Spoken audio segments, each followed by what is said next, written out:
À quoi ressemble une guerre aujourd'hui? Clausewitz voyait la guerre comme un outil politique entre États. C'est la guerre? Non, monsieur, juste une simulation.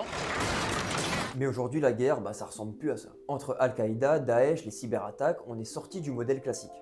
Aujourd'hui, on parle de guerre asymétrique ou irrégulière. Les deux veulent dire la même chose.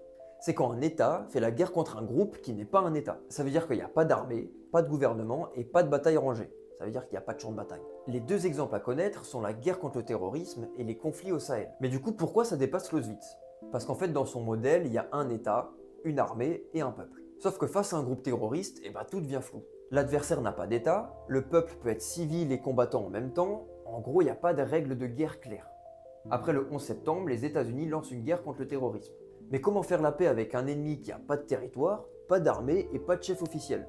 Clausewitz n'y prévoit pas ce genre de situation. Du coup, on se dirige vers de nouveaux types de conflits.